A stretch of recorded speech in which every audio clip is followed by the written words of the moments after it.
Hi, how's it going? I'm Diego Rodriguez, How's it going? I'm Justin Blatter. and this is our grocery store pitch. Hey Justin, how's it going? Good, how are you? What's your name? Diego Rodriguez. I'm coming to you today to represent Tolteca Candies. We are a family-oriented, family-owned business since the 1980s, and we just wanted to make sure that you guys' space in the department store that you're running out of Santa Maria would be qualified for Tolteca Candies. Yeah, for sure. I'm definitely interested in that. If I could just get a few moments of your time, I'd like to pitch you these slides I've created in order for you to get a better understanding of the model I've created for a possible sales display in your store. That sounds great. Okay, thank you.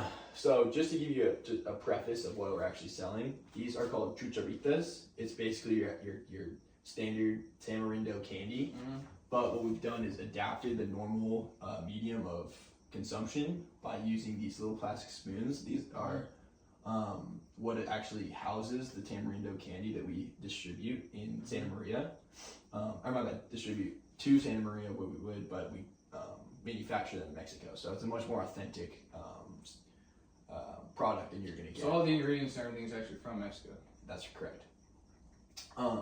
Aside from the authenticity of the product, we have really high ratings. They're delicious, and as sales-wise, we're doing very well for ourselves. So we can go more into the numbers there and the logistics, but just to preface, what we'd actually be doing at your store would be these chucharitas. All right, sounds great. Now getting into the display, what we thought to incorporate for your store was utilizing the holidays, the seasonal timing of things. Yeah, I know, kind of a funny photo, but That's actually a good photo there. if you want to step back a little bit just to show what we would have prepared for you and where is little Christmas trees using the chucharitas as ornaments. So not only does this combine a few aspects like I was talking about, seasonal leverage, but also the product itself being Mexican. We know that you guys have a heavily based Mexican consumer audience. 80%. 80%. So this would not only be extremely crucial to enhancing the overall experience for your buyers and consumers at the Santa Maria department store, or grocery store, but also it's just a impulse-oriented product display. So it's going to be a lot more enjoyable for that user. Sorry about that. Next, going into aside from where will be placed in the store, which is around checkout areas for those impulse purchases, we're also going to have one in the seasonal, like in candy aisle. Okay. The way that we see this going down is more so that there is a Christmas tree planted in proportionate spaces that are going to be similar distances from the candy aisles, so that it's not just representative of the Christmas tree and seasonal holidays, but also stands out as the candy itself? Yeah. Okay. This aligns with Christmas holiday shopping trends, like I was talking about earlier. And then finally, for the dates and specifics, it'll be from November 29th, which we knew is prior to this assignment, but if we had done this in autonomy with original dates, it would be from November 29th to December 26th. Just to use those holidays, that holiday season. So you do it right after Thanksgiving? More or less, yeah. Okay. That would kind of be a crucial pivot for us to go into it not being too early, that it takes away from the holiday products that you already have admitted to your store, but also could be a leverage for more purchases for both you and for our company. Okay. Is that all sounding good so far? So far, so good. Okay, sweet. So now we're going to go into the appeals. Aside from just the things mentioned before,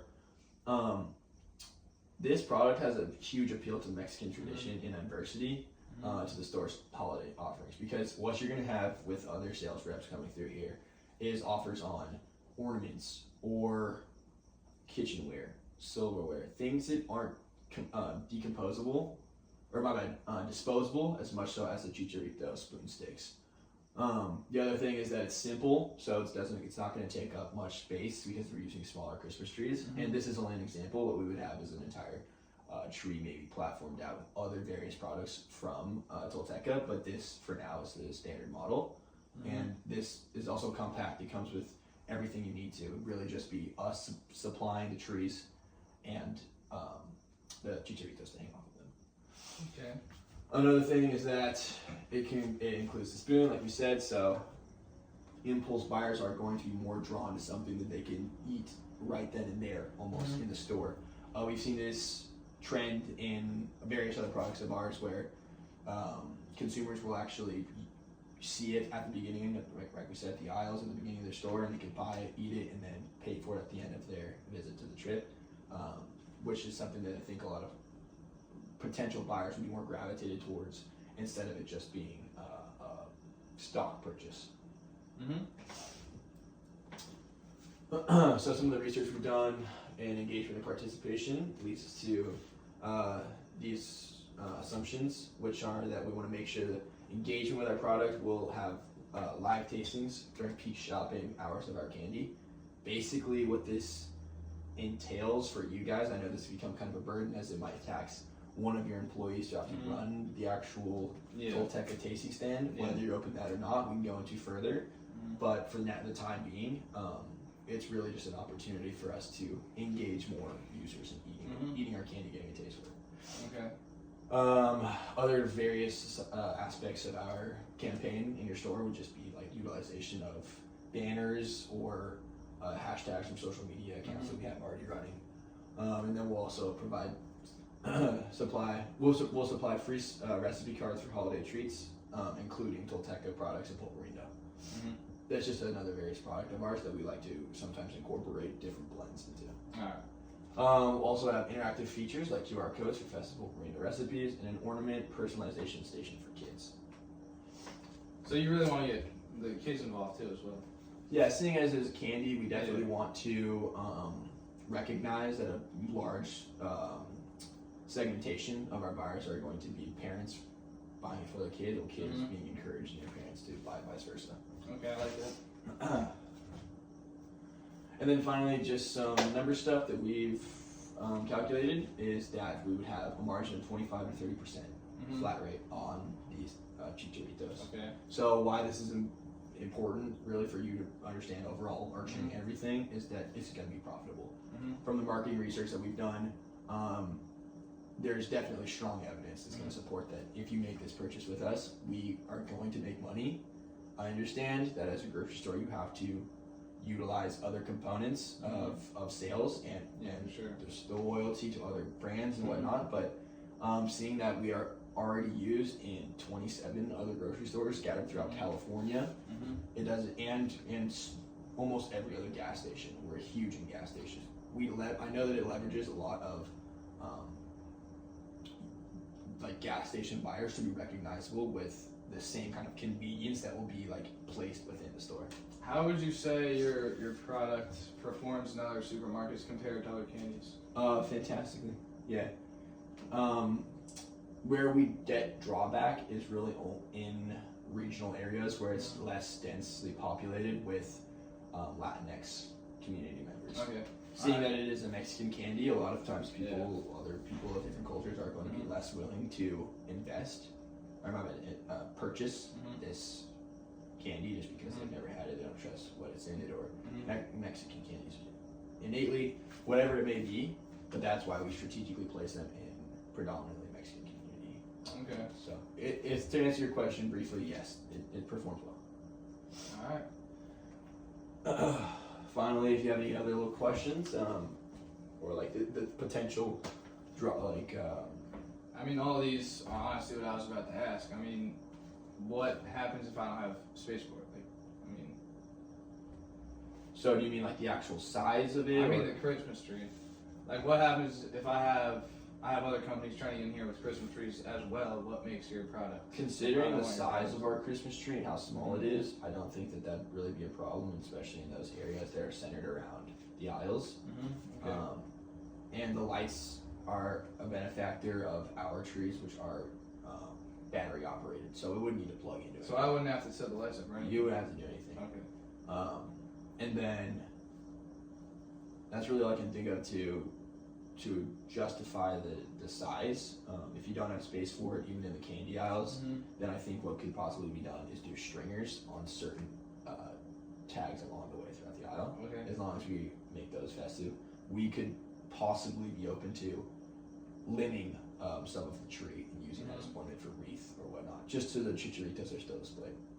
If you'd be open to that. Yeah. Another question I had is, so you would just be selling during Christmas, or would you have potential to sell other times of the year? What I propose is if we do well enough to meet the standards that we've already forecasted, is that maybe a partnership with Tolteca and our distributors with yours would be a great option. I think Tolteca does well enough for itself already that opening it up to these types of how many like kinds of candies would you say that you guys are We currently have operating with? about 25 to 30.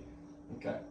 So you just off those numbers alone in consideration with what I know about other grocery stores, which are operating on 50 or 60 different brands, not a Yeah, lot. I'd say we're definitely smaller than most supermarkets or. Which is why I'd say that it although it might be a drawback that we are introducing one more to distribute, it also opens the floor to that those existing companies don't necessarily may or may not, I'm not sure, be contributing as much as Tolteca could be.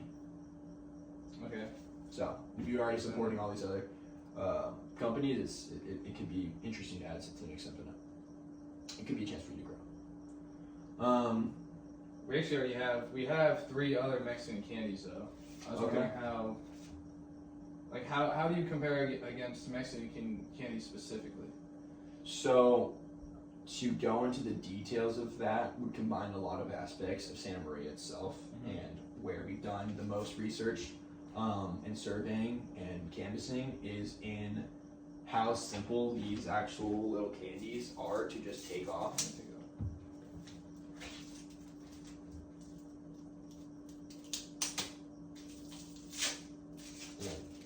Can I actually try it, please? Yeah, go for it. And then boom, ready for consumption. What a lot of communities, Mexican or not, desire, I think, prioritize, especially families with, like you said, younger audiences, kids, are going to be looking for is something that at the end of the day, beginning where normally we see the most spikes in grocery store shoppers, is something sweet and something quick. Just to shut the kid up. I mean, this would actually perform very well in my store, I will say. Yeah?